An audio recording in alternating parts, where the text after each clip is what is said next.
कर्जतमध्ये मिसळ कुठे चांगली मिळते हा प्रश्न आला की एकच उत्तर, भाई शिंदेंची मिसळ. झणझणीत मसाला, अस्सल घरगुती चव आणि प्रत्येक घासात वाह असं म्हणायला लावणारा स्वाद. शिंदेंची मिसळ म्हणजे चवीची खरी ओळख. कर्जतला आलात आणि भाई शिंदेंची मिसळ खाल्ली नाही तर तुम्ही मिसळची खरी चव अजून चाखलेलीच नाही. तर आजच या, कर्जतची मिसळ म्हणजे भाई शिंदेंची मिसळ. अधिक माहितीसाठी संपर्क 9067208163. नमस्कार, मी विकास मिरगणे. विकास नामा डिजिटल प्लॅटफॉर्म मध्ये आपलं सर्वांचं स्वागत. चर्चा करतोय कर्जतच्या राजकारणासंदर्भामध्ये. रायगड जिल्हा परिषदेच्या निवडणुका लागल्यात, पंचायत समिती, रायगड जिल्हा परिषद. याच अनुषंगाने चर्चा करतोय, कारण ग्रामीण भागामध्ये या निवडणुका खूप महत्वाच्या असतात आणि ग्रामीण भागामध्ये प्रथमच कमळ या चिन्हावर निवडणूक लढवतायत आणि ज्यांचा भाजपामध्ये वजन आहे, किरण ठाकरे, ज्यांची चर्चा कर्जतच्या राजकारणात होत राहते, होणार आणि होत राहील, असे नेतृत्व असलेले आज त्यांची आपण संवाद करतो. युवा नेतृत्व आहे आणि विकासाचा झंझा आवाज सध्या त्यांनी सुरू केलेला आहे. याच उमरोली जिल्हा परिषदेमध्ये भाजपने कमळ चिन्हावर जे आहेत राधिका किशोर ठाकरे यांना निवडणुकीच्या रिंगणात उतरलेले आहे आणि ग्रामीण भागामध्ये कमळ जे आहे ते घरोघरी गल्लोगल्ली सध्या जे कमळाचं चिन्ह पोहोचवण्याचं काम किरण ठाकरे करतायत. याच अनुषंगाने चर्चा करतोय. सर, स्वागत आहे विकास नावामध्ये. प्रचार जोरात, आम्ही सुद्धा पाहिला, प्रचार जोरात आहे. भाजप दिसतंय ग्रामीण भागामध्ये, जे दिसत नव्हतं ते कुठं दिसायला लागलंय. आता ह्या जिल्हा परिषद निवडणुकांमध्ये भारतीय जनता पार्टी माणगावतर्फे वरेडी या जिल्हा परिषद गटामधना सौ राधिका किशोर ठाकरे या निवडणूक लढत आहेत. आणि आपण पाहिलं असेल आपल्या प्रचाराला किती जनतेचा प्रतिसाद आहे. आणि आपण जेव्हा फिरतो तेव्हा लोक सांगतायत की तुम्ही काहीतरी कामं केलेली आहेत, आमच्या गावातला रस्ता केलाय, कुठे गटार केलंय, कुठे लाईटचं काम केलंय, कुठे पाण्याच्या समस्या सोडवल्या. त्याच्यामुळे ह्या जिल्हा परिषद गटामधल्या जनता सुज्ञे त्यांना कळते कामाचा कोण आहे आणि बिनकामाचा कोण आहे. सर, अनेक निधी जो आहे चव्हाण असतील, तुमच्या बाकीचे मिनिस्टर असतील भाजपचे, या भागामध्ये सर्वाधिक निधी देण्याचं काम तुम्ही केलं. त्याचा फायदा आता या निवडणुकीमध्ये होताना दिसेल असं सध्या तुमचे कार्यकर्ते बोलतात, कसं पाहत आहे? आता आपण पाहिलं असेल की वरती याच जिल्हा परिषद गटामध्ये माथेरानच्या पायथ्याशी असलेला जो भाग आहे तिथं जवळजवळ 13 आदिवासी वाड्या आहेत. तर सन्माननीय आमचे नेते रवींद्र चव्हाण साहेब तेव्हा पालकमंत्री होते, सन्माननीय आमचे देवेंद्रजी मुख्यमंत्री होते.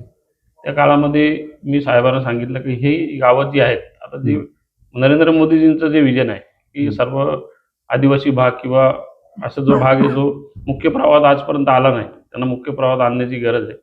मग त्या अनुषंगाने मी त्यांना सांगितलं की ह्या गावांमध्ये अजून तर रस्ता पोचलेला नाही, तर विकास झालेला नाही. तर मग तेव्हा त्यांनी मुख्यमंत्री सहायता निधी करता साहेबांनी सांगितलं आणि त्या अधिकाऱ्यांना बोलून घेऊन मग ती स्वतः पालकमंत्री असल्यामुळे संबंधित कार्यकारी अभियंता आणि त्यांच्या टीमला बोलून घेऊन याचं एक रोडमॅप तयार करायला सांगितला. आणि मग ते माझ्याशी जोडले गेले आणि मग माझे स्वतःची मी काही कामगार असतील, काही माझे वर्कर असतील, त्यांना सोबत देऊन त्या रस्त्याच्या कामाकरता आपण प्रयत्न केला. आणि मधल्या काळामध्ये जेव्हा मंजुरी घ्यायची तेव्हा नेमकं इलेक्शन होतं आणि ते इलेक्शन झाल्यानंतर सरकार बदललं. मग उद्धव बाळासाहेब ठाकरे यांचं सरकार आलं. त्या काळामध्ये तो काम काही त्याला गती मिळाली नाही. पण एक चांगली गोष्ट झाली की ते खातं नेमकं ग्रामविकास खातं नंतरच्या काळामध्ये यांच्याकडे आमचे गिरीश भाऊ महाजनकडे गेलं आणि मग गिरीश भाऊ महाजन आणि माझे चांगले संबंध होते. ते फोटो सुद्धा बघितले. तर मी सेवा सदन बंगल्यावर त्या कामाकरता कमी 25 फेऱ्या मारल्या असतील आणि मग त्यांना ते पटवून दिलं, गुगलवर दाखवलं की ही गाव कशी या रस्त्यापासून आणि विकासापासून वंचित आहे. खाली आपण पाहिलं तर तिथं रेल्वे आहे, बिल्डिंग आहेत, म्हणजे खाली पंचपक्वाने पण वरची पब्लिक उपाशी आहे, असं मी त्यांना पटवून दिलं. आणि मग त्यांनी तात्काळ तिथल्या सेक्रेटरीनं सांगितलं की 2 कामं आपली कमी झाली चालते, परंतु पहिले जे राज्यातले जे रस्ते, जी गावं वंचित आहेत रस्त्यापासून, त्यांना पहिले जोडलं पाहिजे. आणि मग आपण ते जोडण्याचं काम या काळामध्ये केलं. तुम्ही ग्रामविकास निधी वापरताय, सार्वजनिक बांधकाम निधी वापरला, आदिवासी विभागाचं, म्हणजे आता सगळं विकासापासून तुमचा विंब्रोली किंवा माणगाव वंचित राहणार नाही याची खबरदारी तुम्ही घेतली. त्याकरता आपण आपल्याला कुठलंही पद नव्हतं किंवा जनतेकडे आपण मतं मागितलीच नव्हती, अद्याप कुठला कोणी आम्हाला निवडूनच दिलं नव्हतं, तरी पण आपण एवढं केलं. आता कोलाऱ्यामध्ये आपण जाल तर तिथं तशी दशक्रिया, जिथं पंचक्रोशीतली लोक येतात, त्या अनेक गावातली लोक येतात आणि मी पण सतत जात असतो, तेव्हा अनेक लोक तिथले स्थानिक कार्यकर्ते असतील, जनतेतली काही समाजातली काही प्रतिष्ठित लोक असतील वारकरी संप्रदायातले, ते सातत्याने सांगत होते की इथं काहीतरी तुम्ही एवढे निधी आणता, तिथं काहीतरी केलं पाहिजे. तिथं देखील मी 2 कोटी रुपये निधी गिरीश भाऊंकडनंच घेतला आणि तिथं ते आता काम पण 50% मला वाटतं पूर्ण झालेलं आहे. ते ह्या काळामध्ये म्हणजे 2-3 भाजपच्या महिन्यामध्ये कार्यकर्त्यांना पूर्ण. तुम्ही एक चांगला निधी कसा आणायचा याचं मार्गदर्शन घ्यावं लागेल तुम्हाला एक दिवशी.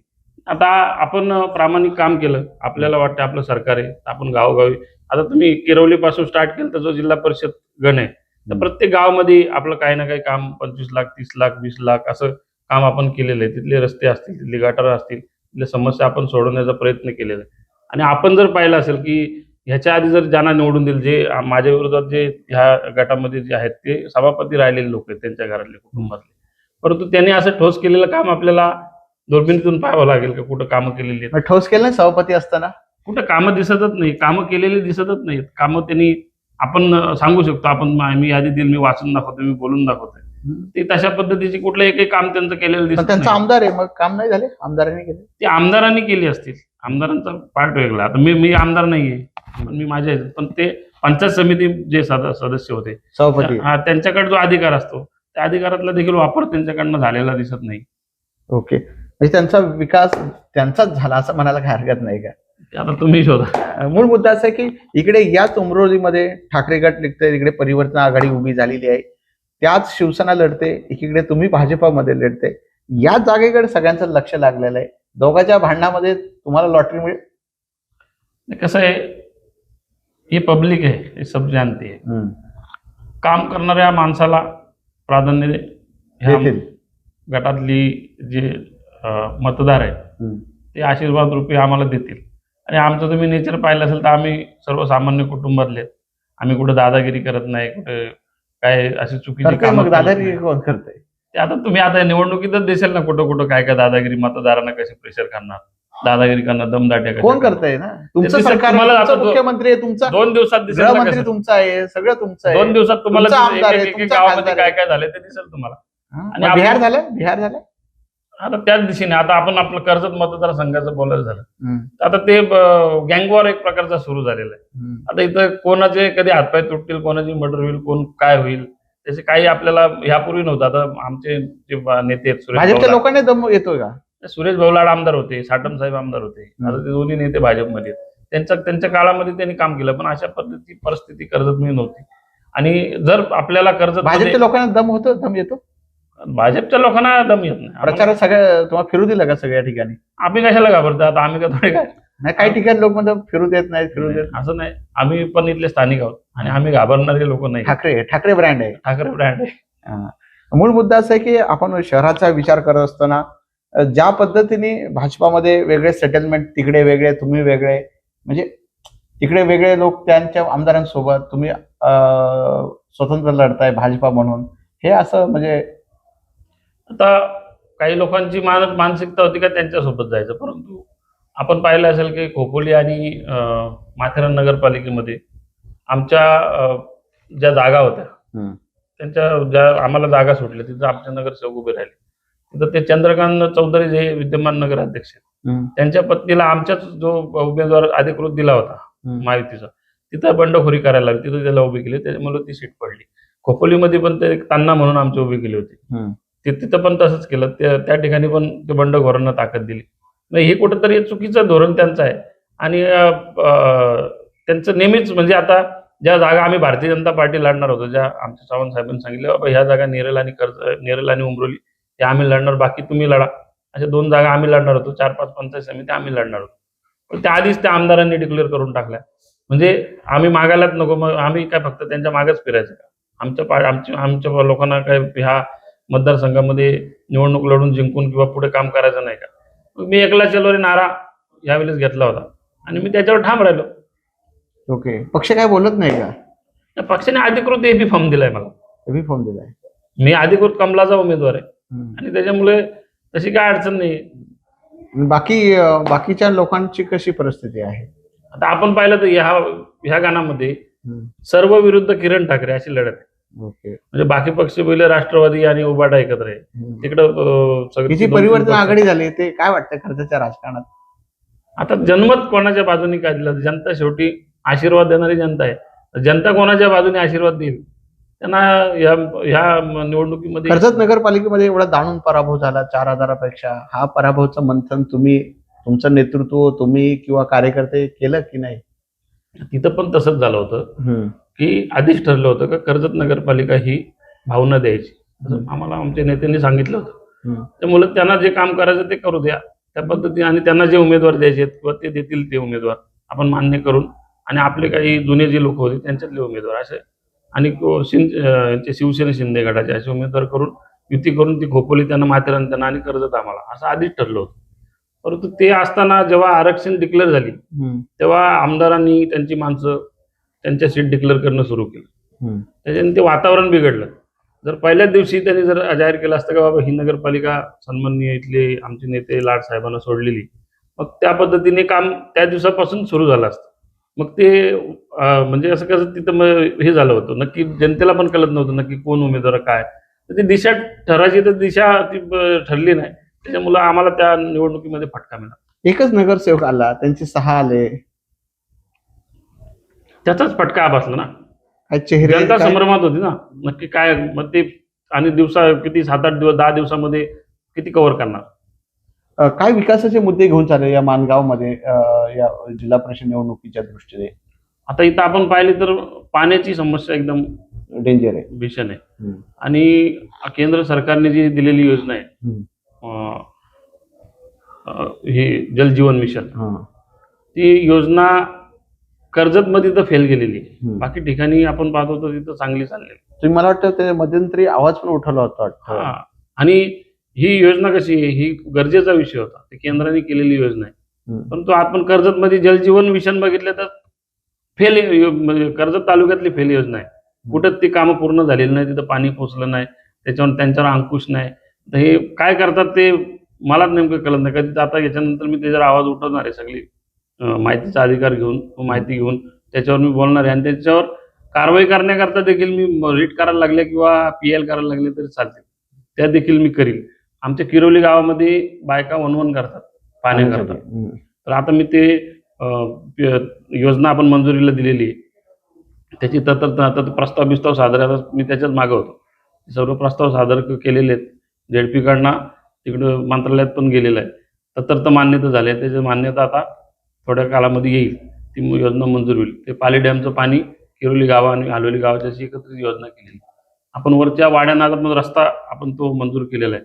तो रस्ता झाल्यानंतर त्या आदिवासी जे तुम्ही उद्या ही जी सगळी लिस्ट कामं करता, मग त्याचं श्रेय जर उद्या आमदार घेतील मग ते घेतात, त्याला आता काय करणार. मग तुम्ही कामं करणार, आमदार श्रेय घेणार. पण ते लोकांना माहिती. आता मी तिथेशी फिरत होतो त्या गावामध्ये रस्ता असं करणार, होईल झालं तर ते होतच ना. आता ते नारळ फोडायला ते जातात, पण त्या तिथल्या जनतेला माहिती आहे का इथं कोण येत होता, कोण करत होता, याचा फॉलोअप त्यांचे पेपर कोण आणत होता, माझ्याकडे ते येत होते, ते लोक माझ्याशी फॉलोअप घेत होते. ते निवडून आल्यानंतर मग ते आमदार म्हणून ते तशी जात आहेत. जाऊ देते का, जनतेला माहिती आहे कोण काय करते. आता आपण त्या आदिवासी भागामध्ये ज्या गाव आहेत, जी तिथे गाव आहेत, आता वरती पर्यटन स्थळ मोठे माथेरान, आता खाली पण आपल्याला तिथं पर्यटन वाढून त्या आदिवासी तरुणांना तिथं रोजगार आपल्याला देता येईल. कारण पावसाळी इथं एक नैसर्गिक सौंदर्य आहे आणि अनेक पर्यटक इकडे येतात.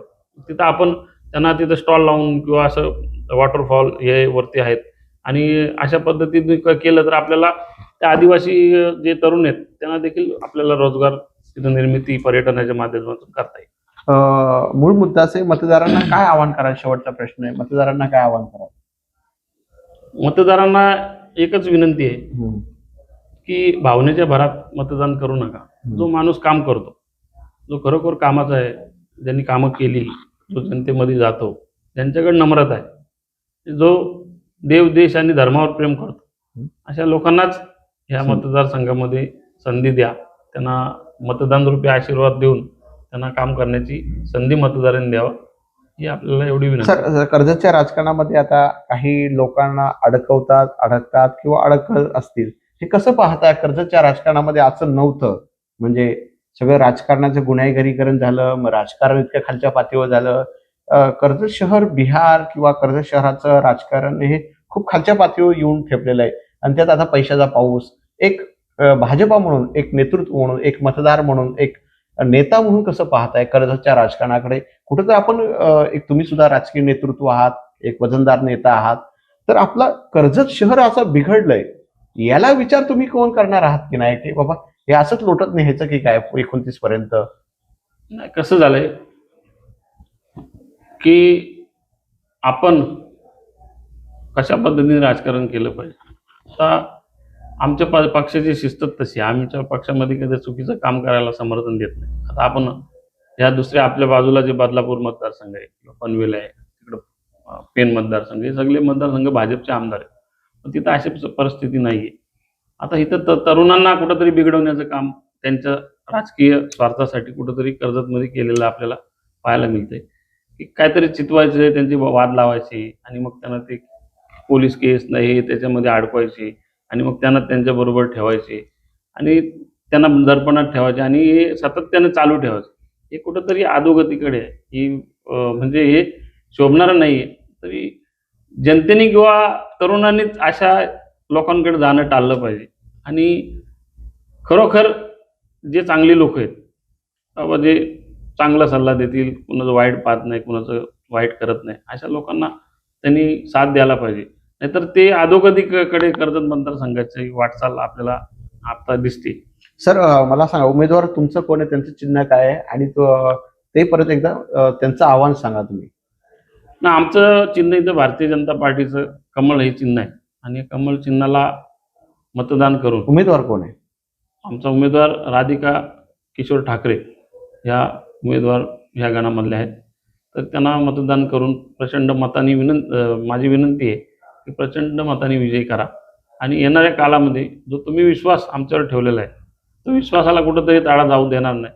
प्रत्येक गावामध्ये, प्रत्येक विभागामध्ये जे जे प्रश्न आहेत ते प्रामाणिकपणे, निस्वार्थपणे सोडवण्याचं मी काम करेन, ही आपणास या निमित्ताने ग्वाही देतो. होते किरण ठाकरे, त्यांनी दिलखुलास चर्चा केली, मुलाखत दिली. अनेक मुद्दे जे मिसाळ असेल, आमदार असतील, भाजपा असेल किंवा विकासाचे मुद्दे असेल, मी केलेले विकास कामं, या सगळ्याच राजकीय भाषेवर त्यांनी निपक्ष, निर्भीडपणे आपली भूमिका व्यक्त केलेली आहे. जे घडतंय, जे घडलं जातं ते कर्जतचं राजकारण तरुणांच्या हातात, तर तरुणांना बिघडवण्याचं काम कोण करतं, हा सवाल सुद्धा युवा नेते किरण ठाकरेंनी सवाल उपस्थित केलेला आहे. सर, तुम्हाला खूप शुभेच्छा आणि आभार सुद्धा तुमच्या उमेदवारांना. तुमच्या जाहिरातीसाठी एक संधी मोठ्या प्रेक्षकांपर्यंत पोहोचवा. व्यवसाय असो किंवा इव्हेंट, विकासनामा सोबत जाहिरात करा. स्क्रीनवरील नंबरवर आजच संपर्क करा. विकासनामा, तुमचा आवाज, तुमची जाहिरात. तसंच विकासनामाला सबस्क्राईब करा आणि अपडेटेड रहा.